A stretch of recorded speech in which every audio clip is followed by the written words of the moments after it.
Hello everyone, Editing Nathan here. Welcome to the review of the Wallenberg Class Tug, which is in fact the Wallenberg class, but I recorded this whole video referring to it as the Wallenberg class, because Wallenberg is a name I just can't say. I stopped recording on the camera and I sat back and went, hang on, it's Wallenberg, isn't it?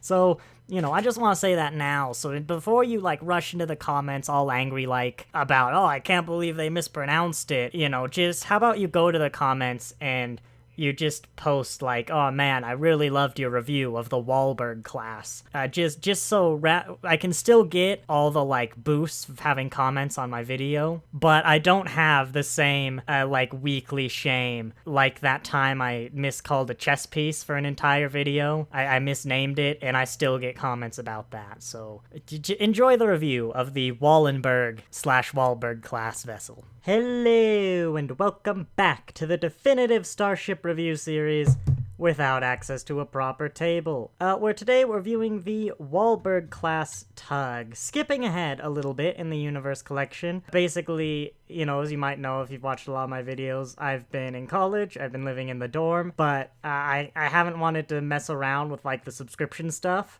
sending my Starships estate away, and then basically for, 9 months. Basically, I don't want to have to mess with that just for the 9 months, so I've still just been shipping them to my parents, so I haven't been getting them until a few weeks ago when I just came back home. We will go back and do, I think, 5 and 6, issues 5 and 6, the Romulan ships, but I just got this and it's new, so in theory it'll perform better on YouTube. Yes, a little bit of search engine optimization, but the Wallenberg class, which is an interesting design. But first, as always, I've got to say I'm part of the Eaglemoss affiliate program, which means if you choose to purchase this model, because of this video, there's a link in the description, that is an affiliate link, meaning I will get a 7% commission on the sale of this Starship. But I'm allowed to say whatever the heck I want about these ships, rather. I still have to pay for them. I buy the Universe collection myself, but there's a monetary incentive for me to tell you to go buy this ship, and, well, not every ship Eaglemoss has ever done. I don't get paid for that, but just the ones I have links for, I think is how that works. We'll start with our normal size comparisons. So this model is a special edition size, so it's about the same as the Enterprise NX refit,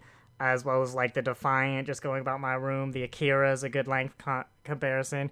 It's standard special edition size. Over on the Universe class, it's just the length I want for these Universe ships. The Zheng He, specifically the Zheng He, again, the Inquiry class variants, have slight variations in length, but the Zheng He is it's about the same size, and so it's one of those long, proper long, good size models, as you can see there. The kind of length I'm looking for with the Universe collection. Over on the Discovery, this, let's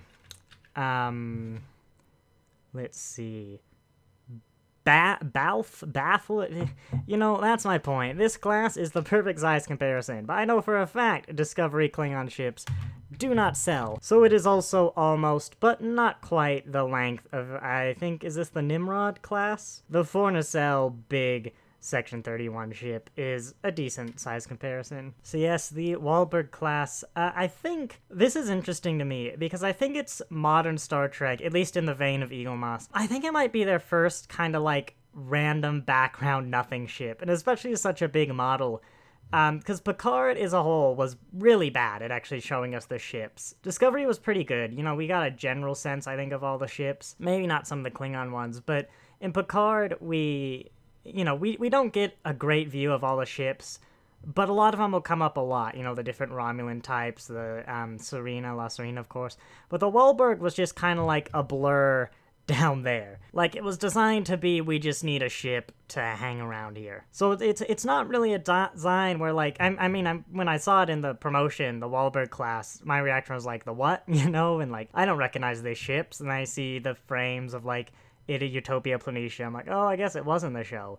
But we're no stranger to models like that. But it's the first of, I think, modern Star Trek's Eaglemoss's branch of those. But I also think I really like it, and it's quite interesting. It was basically designed like a hero ship, as the magazine was saying, and taken from a lot of influences of different designs of things that would have been more prominent. A Discovery ship, a video game, I think just a random concept he had lying around. John Eves, classic John Eves designing this ship. It's interesting because I thought it was a real kind of tell of understanding Starfleet design that I don't think we've seen a whole lot of until probably around like Discovery Season 3, because it's changing Starfleet design. Like, this is new, right? You don't really have ships like this, but it's also Starfleet. Like, you know, you got the right nacelles, the structs, the way everything works, the angles. Like, it's a new type of ship. Well, I guess we've probably had tug ships, but like an industrial tug ship for Utopia Planitia, that's new.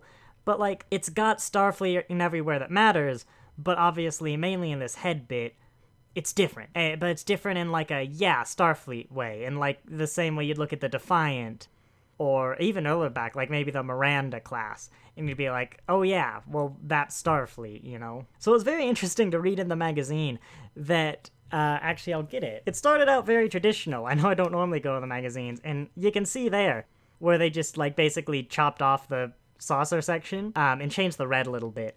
But yeah, it was clearly understanding what has to change. I'm like, it makes sense that's John Eves. I was on the last page, it's like, okay, it still got the saucer section talking about design.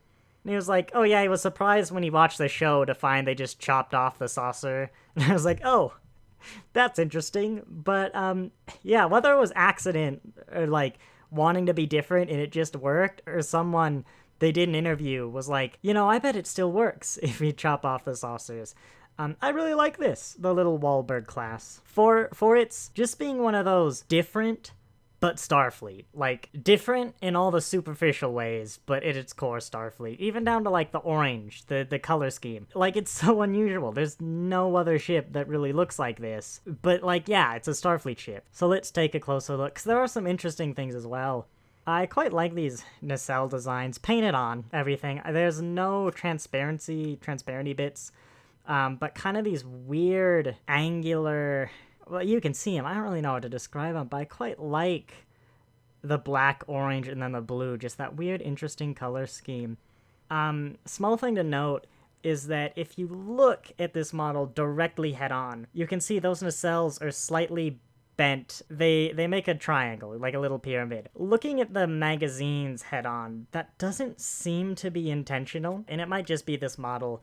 Usually, though, it's not. Like, they seem kind of firmly, that's just how they are. And it really only is if you, like, really properly look head-on. And even then, I spent a good 5 minutes trying to figure out, sitting on the table, like, are they actually crooked, or is that just, like, some sort of parallax? But, you know, even like that, it's just kind of the nacelle.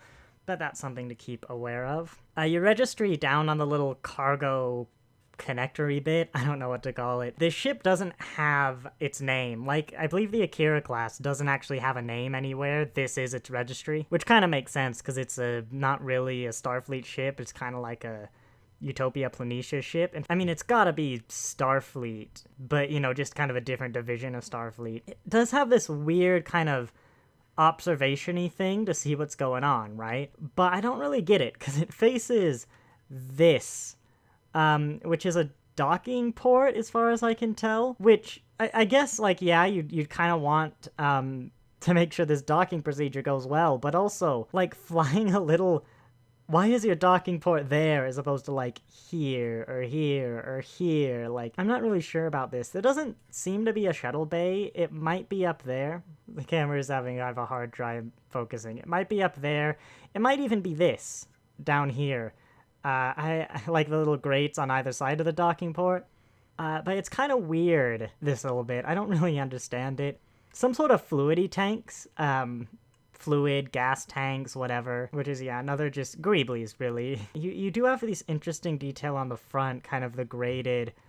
Again, greeblies. Like, it's just designed for the sake of design. If you don't know what greeblies are and you keep watching my videos, the example I learned it from is the Millennium Falcon. Like, greeblies are just all the random bumpy bits on the surface of a starship to make it look interesting that really serve no functional purpose, but they kind of look like they do.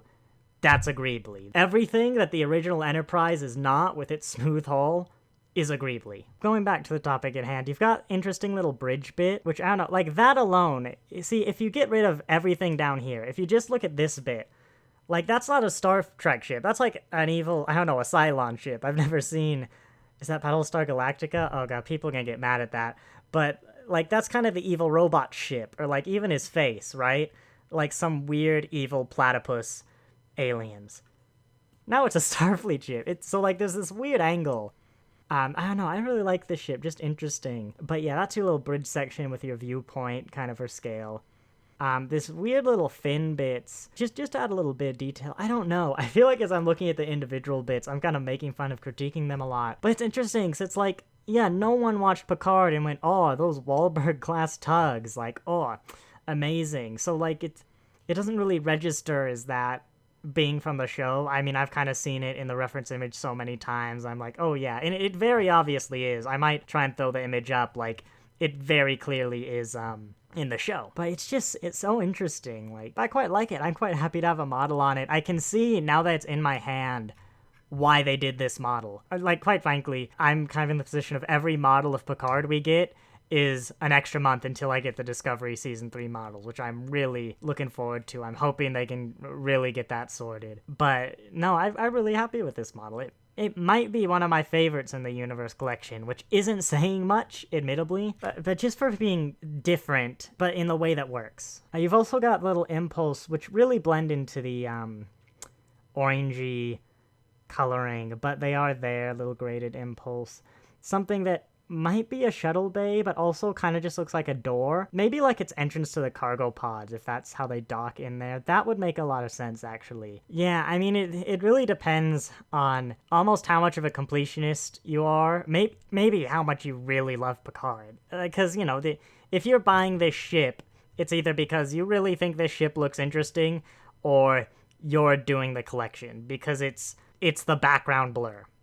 Like, which is fine, you know, I've got loads of background blur ships. Classic Star Trek is full of them. Heck, modern Star Trek has a lot of them. I think as well, when you really get in, there's like loads of little crevices. Like you can see, I can't get my finger in, but the gaps between there, just little gaps in there, the little bumpy greebies. Like it's such and in here, you've got little divots. And there, it's such a texturally fascinating ship. It's the industrial, like it's built, it's industrial, it's got all the beams and supports and random indents. I really wish I could think of the proper term for them. The adjustable nacelles, the model doesn't adjust, but it's hinged nacelles. I'm not sure where the hinge point is. Might actually be here, looking at it, so it can kind of like get out of the way of the cargo. Yeah, I think it's just such an intricate and interesting industrial ship, which we really don't get a lot of, if any of, in Star Trek, that I'd recommend it if you're kind of on the fence about this model. Yeah, I think I'm just gonna wrap it up there. A bit of a quick video. The next 2 weeks, unless someone asks for a specific ship I own, they want me to review it, are gonna be the previous 2 models. So the Snakehead and the bomber, Romulan bomber. And I do want to point out the little Minecrafty Aztec pattern, which is quite nice. And actually, I forgot to say it, but it is, I think because it's so intricate, I'm really struggling to figure out what's plastic and whatnot. Nacelles, struts, obviously plastic, which actually, a very small portion of the nacelles might be metal. God, I can't tell. Something in the head is metal, like, I think it's this centerpiece, but it's got just about the right weight. Like, it's not light, but it's not heavy. You don't really notice the weight. But yeah, I think some people probably care about that. As I've said, I've never really cared. These are my looky-at models, not my, like, can I smelt it down and make a ring out of it models. So yeah, I hope... Oh, and, wow, this is all over the place. But the stand, I'd like to point out, is quite nice. It's quite firm in its place. It's an interesting looking one because of the geometry of the models. I always like those. But it fits really snug right in there. And probably, yeah, this friction is enough to support the weight of the stand. Probably, does it do the other way around? Yes, it does also support the weight of the Starship. So a very sturdy stand without being too tight. And finally, I'm gonna call it there. I hope you enjoyed this video. If you did, that's my old intro again. I'm just gonna end it. Thanks for watching. Goodbye.